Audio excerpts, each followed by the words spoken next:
Hi hello friends, welcome back. Premam സീരീസിൻ്റെ എല്ലാ എപ്പിസോഡും ഞാൻ ഈ ഒരു ചാനലിൽ അപ്ലോഡ് ചെയ്യാറുണ്ട്. അപ്പോൾ നിങ്ങൾക്ക് ഈ ഒരു ചാനൽ ഇഷ്ടമാവുകയാണെങ്കിൽ സബ്സ്ക്രൈബ് ചെയ്യാനും സപ്പോർട്ട് ചെയ്യാനും മറക്കല്ലേ കേട്ടോ. വീഡിയോ ഇഷ്ടമാവുകയാണെങ്കിൽ ഒരു ലൈക്കും ഹൈപ്പും തന്ന് സപ്പോർട്ട് ചെയ്യണേ. അധ്യായം 321. സിദ്ധാർത്ഥ് പെട്ടെന്ന് ക്ഷമിച്ചുവെങ്കിലും വിശ്വനാഥൻ അവനെ നോക്കി പറഞ്ഞു, നോക്ക്, നീ എൻ്റെ മകനാണ്. നിന്നെ കാണാൻ വരാൻ എനിക്ക് ആരുടെയും അനുവാദമൊന്നും വേണ്ട. ഞാൻ ഇവിടെ അത്താഴം കഴിക്കാൻ മാത്രമായിട്ട് വന്നതല്ല. കുറച്ച് നിന്നോട് എനിക്ക് സംസാരിക്കാനും കൂടിയുണ്ട്. അതിനാണ് ഞാൻ ഇങ്ങോട്ടേക്ക് വന്നത്. വർത്തമാനം കേട്ടാൽ തോന്നുമല്ലോ ഞങ്ങൾ അവിടെ പട്ടിണി കിടക്കുകയാണെന്ന്. നീ ഒരു പെണ്ണ് കെട്ടിയെന്ന് വിചാരിച്ച് ഞങ്ങൾക്ക് ഇവിടെ വരാതിരിക്കാൻ പറ്റുമോ? നീ നമ്മുടെ കുടുംബത്തിന്റെ മാനം വെച്ചിട്ടാണ് കളിച്ചത്, അത് നീ മറക്കരുത്. വിശ്വനാഥൻ പറഞ്ഞത് കേട്ട് സിദ്ധാർത്ഥിന്റെ മുഖം ദേഷ്യം കൊണ്ട് വിളറി.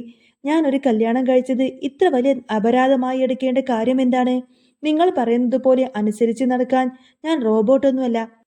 എനിക്കും സ്വന്തമായി ഒരു വ്യക്തിത്വവും തീരുമാനമെടുക്കാനുള്ള പക്വതയുമുണ്ട്. നീലിമയെ വിവാഹം കഴിച്ചതിൽ എനിക്ക് യാതൊരുവിധ കുറ്റബോധവുമില്ല. അതിനെക്കുറിച്ച് സംസാരിക്കാൻ ആരും ഇവിടേക്ക് വരണമെന്നില്ല, അവൻ തീർത്തും പറഞ്ഞു. സിദ്ധാർത്ഥ് പറഞ്ഞത് കേട്ട് വിശ്വനാഥന്റെ മുഖം വാടി. അവൻ അത്രയൊക്കെ പറയുമെന്ന് അയാൾ കരുതിയിരുന്നില്ല. എങ്കിലും അയാൾ ആ ഭാവവ്യത്യാസം മറച്ചു വെച്ചുകൊണ്ട് തന്നെ പറഞ്ഞു, നോക്ക്, നിന്നോട് ഞങ്ങൾ സംസാരിക്കാൻ വന്ന വിഷയം ലാവണ്യെക്കുറിച്ചാണ്. ആ പെണ്ണ് ഇത് എവിടെ പോയി എന്നൊന്നും അറിയില്ല. അവളെക്കുറിച്ച് എന്തെങ്കിലും ഒന്ന് അന്വേഷിച്ച് കണ്ടുപിടിക്കുകയെങ്കിലും ചെയ്യേണ്ടേ? അതിനെപ്പറ്റി സംസാരിക്കാനാണ് ഞാൻ വന്നത്. അച്ഛൻ പറഞ്ഞത് കേട്ട് സിദ്ധാർത്ഥ് അച്ഛനെ നോക്കിക്കൊണ്ട് പറഞ്ഞു, നിങ്ങൾ ആരെക്കുറിച്ച് സംസാരിക്കാൻ വന്നാലും എനിക്കൊരു പ്രശ്നവുമില്ല. അവളെക്കുറിച്ച് അന്വേഷിക്കേണ്ട ചുമതല എനിക്കില്ല. നിങ്ങളായിട്ട് അവളുടെ കാര്യത്തിൽ ഓരോ തീരുമാനങ്ങൾ എടുത്തിട്ടുണ്ടെങ്കിൽ നിങ്ങളായിട്ട് തന്നെ അന്വേഷിച്ച് കണ്ടുപിടിച്ചാൽ മതി. അത് എന്നെ ഒന്നും ബാധിക്കുന്ന വിഷയമല്ല. പിന്നെ നീലിമയെക്കുറിച്ച് മോശമായി ഒന്നും പറയാൻ ഞാൻ സമ്മതിക്കില്ല. അത്രയുള്ളൂ. പറഞ്ഞത് വ്യക്തമായെന്ന് കരുതുന്നു. എനിക്കിനി കൂടുതൽ സംസാരിക്കാനൊന്നുമില്ല. അത്രമാത്രം പറഞ്ഞുകൊണ്ട് സിദ്ധാർത്ഥ് അവിടെ നിന്നും എഴുന്നേറ്റു. അവന്റെ അപ്പോഴത്തെ പെരുമാറ്റത്തിൽ വിശ്വനാഥന് വല്ലാത്ത ദേഷ്യം വന്നു. പക്ഷേ ഒന്നും മിണ്ടാതിരിക്കുക മാത്രമാണ് അയാൾ ചെയ്തത്. ഗീതാമയും പിന്നെ ഒന്നും സംസാരിച്ചില്ല. സിദ്ധാർത്ഥ് നീലിമക്കടത്തേക്ക് നടന്നു. അവൾ മുകളിലെ മുറിയിൽ നിന്നും ഇറങ്ങി വരികയായിരുന്നു. അവൾ ഇറങ്ങി വരുന്നത് തനിച്ചാണെന്നറിഞ്ഞപ്പോഴാണ് സിദ്ധാർത്ഥ് അവൾക്കരികിലേക്ക് നടന്നു ചെന്നത്. ഇതൊന്നും ഗീതാമയ്ക്ക് ഇഷ്ടപ്പെടുന്നുണ്ടായിരുന്നില്ല. അവർ നീലിമയെ തന്നെ സൂക്ഷിച്ചു നോക്കുന്നുണ്ടായിരുന്നു. എന്നാൽ നീലിമ അത് ശ്രദ്ധിക്കാത്ത മട്ടിൽ പുറത്തേക്ക് ഇറങ്ങി നടന്നു വന്നു. അവളുടെ കൈകൾ സിദ്ധാർത്ഥ് പിടിച്ചിരുന്നു. അവൾ ഇടയ്ക്കിടയ്ക്ക് ഗീതാമയും വിശ്വനാഥനെ നോക്കിക്കൊണ്ടിരിക്കുകയായിരുന്നു. എങ്കിലും അവരുടെ തുറച്ചുനോട്ടം അവൾ അത്ര ശ്രദ്ധിക്കാത്ത മട്ടിലാണ് ഇരുന്നത്. അപ്പോൾ മല്ലികാമ അവർക്കെല്ലാം കഴിക്കാനുള്ള ഭക്ഷണം എടുത്തു വെക്കുന്നുണ്ടായിരുന്നു. നീലിമയും കൂട്ടിയാണ് സിദ്ധാർത്ഥ് ഡൈനിങ് ടേബിളിന്റെ അരികിലേക്ക് വന്നത്. അത് കണ്ടപ്പോൾ തന്നെ ഗീതാമ്മക്കും വിശ്വനാഥനും എഴുന്നേറ്റു പോകണമെന്നുണ്ടായിരുന്നു. എങ്കിലും അവർ സമാധാനത്തോടെ ഇരിക്കാൻ ശ്രമിച്ചു. ഗീതാമ്മ തല ഉയർത്തി നോക്കിയതേയില്ല. വിശ്വനാഥനാണെങ്കിൽ മറ്റെന്തോ ശ്രദ്ധിക്കുന്ന മട്ടിലാണ് ഇരുന്നത്. അതൊന്നും വകവെക്കാതെ സിദ്ധാർത്ഥ് കസേരയിൽ ചെന്നിരുന്നു. അവന്റെ അരികിൽ തന്നെ നീലിമയെയും പിടിച്ചിരുത്തി. നീലിമ ഭർത്താവിന്റെ മാതാപിതാക്കളെ നോക്കിക്കൊണ്ടാണ് ഇരുന്നത്. അവൾക്ക് അവരുടെ കൂടെ ഇരിക്കണമെന്നുണ്ടായിരുന്നില്ല. പക്ഷേ സിദ്ധാർത്ഥന്റെ നിർബന്ധം മൂലമാണ് അവൾ അവിടെ വന്ന് ഇരുന്നത് തന്നെ. അവളൊന്നും കഴിക്കാൻ ഇഷ്ടമില്ലാത്ത മട്ടിൽ ഓരോന്നെടുത്തുകൊണ്ടിരുന്നു. ഗീതാമ്മ അതെല്ലാം തന്നെ ശ്രദ്ധിക്കുന്നുണ്ടായിരുന്നു. ഗീതയെ ഒന്ന് ഇംപ്രസ് ചെയ്യിപ്പിക്കാൻ വേണ്ടി നീലിമ പറഞ്ഞു, ഞാൻ നിങ്ങൾക്ക് എന്തെങ്കിലും കുടിക്കാൻ സ്പെഷ്യലായിട്ട് എടുക്കട്ടെ? ഒരു കോഫി എടുത്താലോ? അവൾ അപ്പോൾ അങ്ങനെ ചോദിച്ചത് അവരോട് എന്തെങ്കിലും ഒന്ന് സംസാരിക്കണമെന്ന് തോന്നിയത് കൊണ്ട് മാത്രമായിരുന്നു. അതൊരു സന്ദർഭമായി കണക്കിലാക്കിയ ഗീതാമ്മ ഉടനെ പറഞ്ഞു, നീ ഗർഭിണിയല്ലേ, അതൊന്നും ചെയ്യേണ്ടതില്ല. മാത്രവുമല്ല, ഇനിയിപ്പോൾ അതുണ്ടാക്കാൻ വേണ്ടി അവിടെ വരെ നടന്നു പോയിട്ട് നിന്റെ ഗർഭം താൻ ഇളക്കിപ്പോയാലോ? എൻ്റെ മോൻ എന്നെ കൊന്നുകളയില്ലേ? അവൻ ഇപ്പോൾ തന്നെ നിന്റെ താളത്തിനല്ലേ തുള്ളിക്കൊണ്ടിരിക്കുന്നത്. അപ്പോൾ പിന്നെ അതൊന്നും വേണ്ട, ഞങ്ങൾ എന്തെങ്കിലുമൊക്കെ ചെയ്തോളാം. നീ നിന്റെ കാര്യം മാത്രം നോക്കി പോവാൻ നോക്ക്. ഗീതാമ്മ ഒട്ടും ദാക്ഷിണ്യമില്ലാതെയാണ് അങ്ങനെ പറഞ്ഞത്. അവരുടെ സംസാരം കേട്ടപ്പോൾ നീലിമയുടെ മുഖം വല്ലാതെ വാടി. അവൾ അങ്ങനെ ഒരു മറുപടിയൊന്നും തന്നെ പ്രതീക്ഷിച്ചിരുന്നില്ല. അതിന്റെ ഞെട്ടൽ അവളുടെ മുഖത്ത് പ്രകടമായിരുന്നു. അവൾ സിദ്ധാർത്ഥിന്റെ നേർക്ക് നോക്കി. അവനും ആകെ വല്ലാതെയായി. അമ്മ അങ്ങനെ പറയുമെന്ന് അവനും കരുതിയിരുന്നില്ല. അവന്റെ മുഖത്ത് നല്ല ദേഷ്യം പ്രകടമായിരുന്നു. അമ്മേ, ഇതെന്തൊക്കെയായി പറയുന്നത്? ഞാൻ എന്തെങ്കിലും തെറ്റ് ചെയ്തിട്ടുണ്ടെങ്കിൽ അതെന്നോട് സംസാരിച്ച് തീർക്കണം. അല്ലാതെ ഒന്നും അറിയാത്ത ഇവളെ ഇങ്ങനെ പഴി പറയുകയല്ല വേണ്ടത്. എനിക്കത് കേട്ടുകൊണ്ട് നിൽക്കാനൊന്നും പറ്റില്ല എന്ന് ഞാൻ ആദ്യമേ വന്നപ്പോഴേ നിങ്ങളോട് പറഞ്ഞതാണ്. അതിനാണ് നിങ്ങൾ വന്നതെങ്കിൽ ഇപ്പൊ തന്നെ ഇവിടെ നിന്നും ഇറങ്ങിപ്പോവണം. സിദ്ധാർത്ഥ് അങ്ങനെ പറയുമെന്ന് ഗീതാമ്മ കരുതിയിരുന്നില്ല. എന്തു തന്നെയായാലും അവൻ ഇറങ്ങിപ്പോവണമെന്നൊക്കെ പറഞ്ഞു കളയുമെന്ന് അവർക്ക് ഊഹിക്കാൻ പോലും കഴിഞ്ഞില്ല. അവർ അവിടെ നിന്നും ഇറങ്ങിയാൽ അവനുമായിട്ടുള്ള സകല ബന്ധവും ഉപേക്ഷിക്കേണ്ടി വരും. അത് ശരിയാവില്ല എന്ന് തോന്നിയതുകൊണ്ട് തന്നെ ഗീതാമ്മ അടങ്ങി. അവൻ പറഞ്ഞത് കേട്ടില്ലെന്ന മട്ടിലിരുന്നു. നീലിമ ഒന്നും ശ്രദ്ധിക്കാത്ത മട്ടിൽ ഭക്ഷണം കഴിക്കുന്നത് തുടർന്നുകൊണ്ടിരുന്നു. അപ്പോൾ ഗീത നീലിമയെ തന്നെ ശ്രദ്ധിച്ചു നോക്കുന്നുണ്ടായിരുന്നു. അവളെപ്പോലൊരു പെൺകുട്ടി വിശ്വ കുടുംബത്തിന്റെ മരുമകളായി വരുന്ന കാര്യം അവരൊന്ന് ഓർത്തു നോക്കി. സത്യത്തിൽ അവർക്ക് അവളെ മരുമകളായി അംഗീകരിക്കാൻ ഒട്ടും തന്നെ കഴിയുന്നുണ്ടായിരുന്നില്ല. അതുകൊണ്ട് തന്നെ അവർക്ക് അവളെക്കുറിച്ച് അത്തരത്തിൽ ആലോചിക്കാനും കഴിഞ്ഞില്ല. അതിന്റെ എല്ലാം ദേഷ്യവും ഗീതാമ്മയുടെ മുഖത്തുണ്ടായിരുന്നു. സിദ്ധാർത്ഥനോട് ഈ കാര്യങ്ങൾ എങ്ങനെ പറയണമെന്ന് അവർ ചിന്തിച്ചു. അപ്പോഴെല്ലാം ഗീതാമ്മയുടെ മുഖത്ത് ഭാവമാറ്റം സിദ്ധാർത്ഥ് ശ്രദ്ധിക്കുന്നുണ്ടായിരുന്നു. അവന്റെ വിഷമം നീലിമയെ ഓർത്തിട്ടായിരുന്നു. ആ പെൺകുട്ടിക്ക് താൻ കാരണമാണ് ഇങ്ങനെയുള്ള പ്രശ്നമെല്ലാം തന്നെ ജീവിതത്തിൽ നേരിടേണ്ടി വരുന്നത് എന്ന് ചിന്തിച്ചപ്പോൾ അവന് വിഷമം തോന്നി. അവൻ അവളെക്കുറിച്ച് തന്നെ ചിന്തിച്ചുകൊണ്ടിരിക്കുകയാണ്. നീലിമക്കും അത് അറിയാമായിരുന്നു. നീലിമ സിദ്ധാർത്ഥിന്റെ മുഖത്തേക്ക് നോക്കി കണ്ണിറുക്കി കാണിച്ചു. അവൾ തന്നെ സമാധാനിപ്പിക്കാൻ വേണ്ടി ഒരു പ്രശ്നവുമില്ലാത്തതുപോലെ അഭിനയിക്കുന്നതെന്ന് ചിന്തിച്ചപ്പോൾ സിദ്ധാർത്ഥിന്റെ മുഖത്ത് കൂടുതൽ വിഷമം പ്രകടമായി. അവൻ അത് മറച്ചു വെച്ചുകൊണ്ട് തന്നെ പുഞ്ചിരിച്ചു. നീലിമ അവിടെ നിന്നും അവളുടെ മുറിയിലേക്ക് നടന്നുപോയി. പിന്നാലെ സിദ്ധാർത്ഥും ചെന്നു. ഇതെല്ലാം കണ്ടു നിൽക്കുന്ന ഗീതാമ്മ ഭർത്താവിനെ നോക്കി ചോദിച്ചു, നിങ്ങൾ എന്ത് നോക്കി നിൽക്കുക മനുഷ്യ? അവൻ ലോകത്ത് വേറെ ആരും പെണ്ണ് കെട്ടാത്തതുപോലെ ഓരോന്ന് കാണിക്കുന്നത് കണ്ടില്ലേ? ഇതൊക്കെ കണ്ടു നിൽക്കാനാണോ നിങ്ങളുടെ ഉദ്ദേശം? എന്തായാലും എന്നെ അതിനൊന്നും കിട്ടില്ല. നിങ്ങൾ വരുന്നുണ്ടെങ്കിൽ വരാൻ നോക്ക്. ഞാൻ എന്തായാലും ഇന്ന് തന്നെ തിരിച്ചു പോവും, ഗീതാമ്മ പറഞ്ഞു. അത് കേട്ട് വിശ്വനാഥൻ അവളെ നോക്കി പറഞ്ഞു, ഞാൻ ഇവിടെ താമസിക്കാനൊന്നും വന്നതല്ലല്ലോ. ഇതെല്ലാം നിനക്കറിയാവുന്നതല്ലേ? ഇവർ ഇങ്ങനെയൊക്കെ സംസാരിക്കുമെന്ന് അറിഞ്ഞിരുന്നെങ്കിൽ ഞാൻ ഇങ്ങോട്ടേക്ക് വരുമെന്ന് നിനക്ക് തോന്നുന്നുണ്ടോ? വിശ്വനാഥൻ തിരികെ ചോദിച്ചു. ഇത് കേട്ട് മറുപടിയൊന്നും പറയാതെ ഗീതാമ്മ ഭർത്താവിനെ തന്നെ നോക്കി നിന്നു. അപ്പോൾ സിദ്ധാർത്ഥ് മുകളിൽ ചെന്ന് നീലിമയോട് സംസാരിക്കുകയായിരുന്നു. ഞാൻ കാരണം നിനക്ക് ഒരുപാട് ബുദ്ധിമുട്ടുകൾ വരുന്നുണ്ടല്ലേ? ഇതെല്ലാം ഞാൻ അറിഞ്ഞുകൊണ്ട് ചെയ്തതൊന്നുമല്ല. ഇവർ ഇങ്ങനെ വന്നു പറയുമെന്ന് ഞാൻ കരുതിയിരുന്നില്ല. ഇത്തരം സാഹചര്യത്തിൽ നിന്നെ ഉൾപ്പെടുത്തരുതെന്ന് എപ്പോൾ ഞാൻ ചിന്തിച്ചാലും ഇങ്ങനെയൊക്കെ തന്നെയാണ് സംഭവിക്കുന്നത്.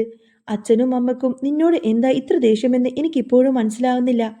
എന്തായാലും ഒരു നാൾ എല്ലാവരും നിന്നെ അംഗീകരിക്കുമെന്ന് എനിക്ക് ഉറപ്പുണ്ട്. അതുവരെ നീ ഒന്ന് ക്ഷമിക്കണം നീലിമ, അവൻ പറഞ്ഞു നിർത്തി. അത് കേട്ട് നീലിമ സിദ്ധാർത്ഥിന്റെ നേർക്ക് ചോദിച്ചു, ശരിക്കും നിങ്ങൾക്ക് ഉറപ്പുണ്ടോ അവരെല്ലാവരും എന്നെ സ്വീകരിക്കുമെന്ന്? എനിക്ക് എന്തായാലും അതൊന്നും തോന്നുന്നില്ല. അശ്വിൻ എന്റെ മകനായി ജനിച്ചു പോയതുകൊണ്ട് തന്നെ അവർക്ക് അവനെ പോലും ഇഷ്ടമില്ല. അങ്ങനെയുള്ളപ്പോൾ അവർക്കൊരിക്കലും മനം മാറ്റം വരുമെന്ന് ഞാൻ കരുതുന്നില്ല. എന്റെ വിധി ഇങ്ങനെയൊക്കെ തന്നെ ആയിരിക്കും, നീലിമ നെടുവീർപ്പിട്ടുകൊണ്ട് പറഞ്ഞു. അപ്പോൾ സിദ്ധാർത്ഥ് അവളുടെ ഇളകുന്ന മുടിയിഴകിൽ തന്നെ നോക്കിക്കൊണ്ട് നിൽക്കുമായിരുന്നു. അവന് പെട്ടെന്ന് അവളെ ചുംബിക്കാൻ ഒരാഗ്രഹം തോന്നി. അവൻ തന്റെ ആഗ്രഹത്തിന്റെ പുറത്ത് നീലിമയെ ചേർത്ത് പിടിച്ച് ചുംബിച്ചു. നീലിമ പെട്ടെന്ന് ആകെ ഞെട്ടിവിറച്ചു പോയി. അവൻ അങ്ങനെ കാണിക്കുമെന്ന് അവൾ ഒട്ടും തന്നെ പ്രതീക്ഷിച്ചിരുന്നില്ല. അതിന്റെ ഞെട്ടലിൽ അവൻ സിദ്ധാർത്ഥിന്റെ നേർക്ക് തന്നെ നോക്കി നിന്നു. നിങ്ങൾക്ക് ഏതു നേരം ഈ ഒരു ചിന്തയുള്ളൂ? ഞാൻ ഇവിടെ എത്ര സീരിയസ് ആയിട്ടാണ് ഒരു കാര്യം പറഞ്ഞുകൊണ്ടിരിക്കുന്നത്. അതിനിടയിൽ കയറി ഇങ്ങനെയൊക്കെ കാണിക്കാൻ നിങ്ങൾക്ക് എങ്ങനെ തോന്നുന്നു? ഇത്ര സമാധാനമായിട്ട് നിങ്ങൾക്ക് എങ്ങനെ ഇങ്ങനെ ഇരിക്കാൻ സാധിക്കുന്നത്? സത്യത്തിൽ അച്ഛനും അമ്മയും ഇവിടെ വന്നതിൽ പിന്നെ ഞാൻ സ്വസ്ഥമായിട്ട് ഇരുന്നിട്ടില്ല. എനിക്ക് അവരെ വേദനിപ്പിക്കണമെന്ന് യാതൊരു ഉദ്ദേശവുമില്ല. പക്ഷേ എന്നിട്ടും എനിക്ക് അവരോട് എന്തോ തെറ്റ് ചെയ്തതുപോലെയൊക്കെ തോന്നുന്നുണ്ട്. അതുകൊണ്ട് ഒരു സ്വസ്ഥതയും കിട്ടുന്നില്ല, നീലിമ പറഞ്ഞു. അത് കേട്ട് സിദ്ധാർത്ഥ അവളെ നോക്കി ചിരിച്ചു. നീ നിന്റെ സ്വസ്ഥത കളയുന്നതിന് എന്ത് ചെയ്യാനാ ഞാന്? വെറുതെ ഓരോന്നൊക്കെ ആലോചിച്ച് നീ നിന്റെ സ്വസ്ഥത കളയേണ്ട കാര്യമൊന്നുമില്ല. നമ്മുടെ വിവാഹം കഴിഞ്ഞല്ലോ, ഇനി എന്താ പേടിക്കാനുള്ളത്? അതുകൊണ്ട് നീ സ്വസ്ഥമായിട്ട് ഇരിക്കാൻ നോക്ക്, സിദ്ധാർത്ഥ് അവളെ കളിയാക്കിക്കൊണ്ട് പറഞ്ഞത് കേട്ട് നീലിമ അവന്റെ നേർക്ക് നോക്കി. എനിക്ക് അങ്ങനെ കൂളായിട്ടിരിക്കാനൊന്നും പറ്റുമെന്ന് തോന്നുന്നില്ല സിദ്ധു, അവൾ പറഞ്ഞു. അപ്പോൾ സിദ്ധാർത്ഥ് അവളെ ചേർത്ത് നിർത്തി വീണ്ടും കവിളിലൊന്ന് ചുംബിച്ചു. നീലിമക്ക് അവനെ തടുക്കാനൊന്നും സാധിച്ചില്ല. അവന്റെ ചുംബനത്തിൽ അവളും അങ്ങ് മയങ്ങി നിന്നുപോയി. പിന്നീട് പിറ്റേ ദിവസം നീലിമ ഉറക്കമുണരുന്നതിന് മുൻപേ തന്നെ വിശ്വനാഥനും ഗീതാമ്മയും ആ വീട്ടിൽ നിന്നും പോയിരുന്നു. സിദ്ധാർത്ഥിന്റെ സംസാര രീതി അവർക്കൊട്ടും തന്നെ ഇഷ്ടപ്പെട്ട് കാണില്ല എന്ന് നീലിമ ഊഹിച്ചു. അതുകൊണ്ട് തന്നെ അവൾ അവരെക്കുറിച്ച് മല്ലികാമ്മയോട് ചോദിച്ചില്ല. അവൾ അശ്വിന്റെ കാര്യങ്ങളും മറ്റുമായി പിന്നീടുള്ള ദിനങ്ങൾ അങ്ങനെ തള്ളി നീക്കി. സിദ്ധാർത്ഥ് ഓഫീസിലും അശ്വിൻ സ്കൂളിലും പോയി കഴിഞ്ഞാൽ വീട്ടിൽ അവൾ തനിച്ചാവുന്നത് പോലെ അവൾക്ക് തോന്നാൻ തുടങ്ങി. പക്ഷേ തന്റെ കുടുംബത്തിലേക്ക് ഒരു അതിഥി കൂടി വരുന്ന കാര്യം ഓർത്തപ്പോൾ അവൾക്ക് സന്തോഷം തോന്നി. അവൾ അങ്ങനെ ഓരോ കാര്യങ്ങൾ ചിന്തിച്ചു കൊണ്ടിരുന്നു. തന്റെ ജീവിതത്തിൽ നല്ല കാര്യങ്ങൾ ഒരുപാട് സംഭവിക്കുന്നുണ്ടെന്ന് അവൾ ചിന്തിച്ചു. പക്ഷേ മറ്റൊരിടത്ത അവസ്ഥ അത്രയൊന്നും നല്ലതായിരുന്നില്ല. ഹോസ്പിറ്റലിൽ നിന്നും ഡിസ്ചാർജായ അഞ്ജലി വീട്ടിലേക്ക് മടങ്ങിയെത്തി. അവൾക്കൊട്ടും തന്നെ സ്വസ്ഥമായിട്ടിരിക്കാൻ സാധിച്ചില്ല. അതിനൊരു കാരണവുമുണ്ടായിരുന്നു. നീലിമയുടെ ജീവിതത്തിൽ നല്ലതൊന്നും സംഭവിക്കുന്നത് അവൾക്ക് സഹിക്കാൻ പറ്റുന്ന കാര്യമല്ല. ഈയിടെയായി നീലിമയ്ക്ക് സംഭവിക്കുന്ന കാര്യങ്ങളെല്ലാം അവൾ അറിയുന്നുണ്ട്. അതെല്ലാം ഓർത്തപ്പോൾ അഞ്ജലിക്ക് വല്ലാത്ത ബുദ്ധിമുട്ട് തോന്നി. നീലിമയെ നല്ല രീതിയിൽ ഒരിക്കലും ജീവിതം ജീവിച്ചു തീർക്കാൻ താൻ സമ്മതിക്കില്ലെന്ന് കരുതിയതാണ്. അതുകൊണ്ട് മാത്രമാണ് ആദിയെ താൻ ആദ്യമേ അങ്ങ് തട്ടിയെടുത്തത്. എന്നാൽ ഇപ്പോൾ ആദിയേക്കാൾ യോഗ്യനായ ഒരാളാണ് അവളെ കല്യാണം കഴിച്ചിരിക്കുന്നത്. വിശ്വ ഗ്രൂപ്പിന്റെ തന്നെ ഉടമസ്ഥനായ സിദ്ധാർത്ഥ വിശ്വ. അവൾക്ക് എന്തൊരു ഭാഗ്യമാണ്. ഞാനാണെങ്കിൽ ഇവിടെ ആദിയെ കല്യാണത്തിന് സമ്മതിപ്പിക്കാൻ കഴിയാതെ ഇരിക്കുന്നു. ആദിയുടെ കുടുംബം ഇപ്പോഴും സാമ്പത്തികമായി അഞ്ജലി ഗ്രൂപ്പ് നേരിടുന്ന പ്രശ്നങ്ങൾ കാരണം ഒന്ന് പിറകോട്ട് നിൽക്കുവാണ്. അത് കാരണം സ്വസ്ഥതയില്ലാതെ ഇരിക്കുമ്പോൾ നീലിമക്ക് നല്ലത് മാത്രം സംഭവിക്കുന്നു. ഇത് ഞാൻ എങ്ങനെ അനുവദിച്ചു കൊടുക്കും? അവൾക്ക് ഇത്രയും യോഗ്യനായ ഒരു ഭർത്താവിനെ കിട്ടുമെന്ന് ഞാൻ അറിഞ്ഞോ? ഇത് വല്ലാത്തൊരു കഷ്ടമായി പോയി. അവൾ അങ്ങനെയൊക്കെ സ്വയം പറഞ്ഞുകൊണ്ടിരുന്നു. തന്റെ അമ്മയും അച്ഛനും എല്ലാം തന്നെ കുറിച്ചോർത്ത് വേവലാതിയോടെ തന്നെ നടക്കുകയാണെന്ന് അവൾ അറിയുന്നുണ്ട്. പക്ഷേ അവൾക്ക് സമ്പന്നനായ ഒരാളെ വിവാഹം കഴിക്കാനാണ് താല്പര്യം. അതുകൊണ്ട് മാത്രമാണ് ആദിദേവിനെ അവൾ സ്നേഹിക്കുന്നത്. ഭൈരവിനെ വിവാഹം കഴിക്കാമെന്ന് ഒരിക്കൽ ആലോചിച്ചുവെങ്കിലും അവൻ ഒരിക്കലും അതിന് തയ്യാറാവില്ലെന്ന് അറിയാവുന്നതുകൊണ്ട് തന്നെ അവൾ ആ ആഗ്രഹം ഉപേക്ഷിച്ചു. പണ്ടത്തെ ഓരോ കാര്യങ്ങൾ ഓർത്തുകൊണ്ടിരുന്നപ്പോൾ അവൾക്ക് നീലിമയോട് വല്ലാത്ത ദേഷ്യം തോന്നി. ചെറുപ്പം മുതലേ ഇവൾക്കെന്താ ഇത്ര ബെസ്റ്റ്? അതെന്താ അങ്ങനെ? എനിക്കെന്താ ഒരു കുറവ്? അവൾ വീണ്ടും സ്വയം ചോദിച്ചുകൊണ്ടിരുന്നു. അപ്പോഴേക്കും നീലിമയോട് അടങ്ങാത്ത ദേഷ്യം അവളുടെ മനസ്സിലുണ്ടായിരുന്നു. നീലിമയുടെ കുടുംബത്തിൽ എന്തെങ്കിലും പ്രശ്നമുണ്ടാക്കാൻ വഴി തേടുകയായിരുന്നു അപ്പോഴും അഞ്ജലി. ആദ്യയെ വിവാഹം കഴിക്കണമെങ്കിൽ ഇപ്പോഴത്തെ സാമ്പത്തിക പ്രതിസന്ധികളെല്ലാം തന്നെ മറികടക്കണം. അത് അത്ര എളുപ്പമല്ല. നീലിമ മുൻപ് മനസ്സ് വെച്ചിരുന്നുവെങ്കിൽ അത് എളുപ്പം തന്നെ പരിഹരിക്കാൻ സാധിക്കുമായിരുന്നു. തനിക്ക് വേണ്ടി അവൾ അത്രയെങ്കിലും കാര്യങ്ങൾ ചെയ്യാമായിരുന്നു. അങ്ങനെയെല്ലാം ചിന്തിച്ചപ്പോൾ അഞ്ജലിക്ക് നീലിമയോടുള്ള വെറുപ്പ് വർദ്ധിച്ചു. അവൾ കാരണമാണ് തന്റെ ജീവിതത്തിൽ ഇപ്പോൾ ഇത്തരം പ്രതിസന്ധികളെല്ലാം തന്നെ വന്നിരിക്കുന്നതെന്ന് അഞ്ജലി ചിന്തിച്ചു കൂട്ടി. അവൾ ഹോസ്പിറ്റലിൽ കിടക്കുന്ന സമയത്താണ് സിദ്ധാർത്ഥന്റെ വിവാഹകാര്യം അറിഞ്ഞത്. പക്ഷേ അപ്പോഴെല്ലാം തന്നെ അവൾ വിചാരിച്ചത് സിദ്ധാർത്ഥ ലാവണ്യാണ് കല്യാണം കഴിക്കാൻ പോകുന്നത് എന്നായിരുന്നു. പക്ഷേ നീലിമയാണ് അവൻ വിവാഹം കഴിച്ചത് എന്ന കാര്യം അറിഞ്ഞപ്പോൾ അഞ്ജലി ആകെ ഞെട്ടിപ്പോയി. അവർക്ക് സത്യത്തിൽ അതൊന്നും തന്നെ വിശ്വസിക്കാൻ കഴിഞ്ഞില്ല. പക്ഷേ അത് സത്യമാണ്. സോഷ്യൽ മീഡിയ പോസ്റ്റുകളും മറ്റും പറയുന്നുണ്ടായിരുന്നു. സിദ്ധാർത്ഥിനെ പോലെ ഒരു വലിയ ബിസിനസ്മാന്റെ വിവാഹത്തെ പറ്റിയുള്ള കള്ളവാർത്തകൾ ഒന്നും പ്രചരിക്കില്ല എന്ന് ഉറപ്പുണ്ടായിരുന്നു. അതുകൊണ്ട് തന്നെ അവൾ അത് വിശ്വസിച്ചു.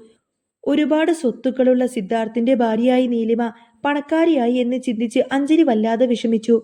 നീലിമക്ക് അത്തരം സൗഭാഗ്യങ്ങളൊന്നും സംഭവിക്കുന്നത് അവൾക്ക് ഇഷ്ടമേ ആയിരുന്നില്ല. അതുകൊണ്ടാണ് അഞ്ജലിക്ക് അത്ര ബുദ്ധിമുട്ട് തോന്നിയത്. നീലിമയുടെ ജീവിതത്തിൽ എന്തെങ്കിലും പ്രശ്നങ്ങൾ ഉണ്ടാവുമെന്ന് അഞ്ജലി ചിന്തിച്ചുകൊണ്ടിരുന്നു. ഇതൊന്നും അറിയാതെ നീലിമ സ്വസ്ഥമായി ഇരിക്കുകയായിരുന്നു.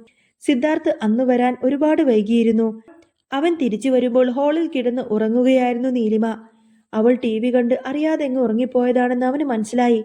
അവൻ നീലിമയെടുത്ത് മുറിയിലേക്ക് നടന്നു. അവന്റെ മുഖത്ത് അപ്പോൾ ഒരു പുഞ്ചിരി ഉണ്ടായിരുന്നു. അങ്ങനെ സിദ്ധാർത്ഥ് നീലിമയെ എടുത്തോണ്ട് നടക്കുന്ന സമയത്തിന് മുഖത്തൊരു പുഞ്ചിരി വരുത്തി തീർത്തുകൊണ്ടിങ്ങനെ അങ്ങനെ വളരെയധികം സന്തോഷത്തോടെ നിൽക്കുന്ന സിദ്ധാർത്ഥിനെ കാണിച്ചുകൊണ്ടാണ് ഇന്നത്തെ ഈ ഒരു എപ്പിസോഡ് പൂർണ്ണമാവുന്നത്. അപ്പോൾ നിങ്ങൾക്ക് ഈ ഒരു ചാനൽ ഇഷ്ടമാവുകയാണെങ്കിൽ സബ്സ്ക്രൈബ് ചെയ്യാനും സപ്പോർട്ട് ചെയ്യാനും മറക്കല്ലേ.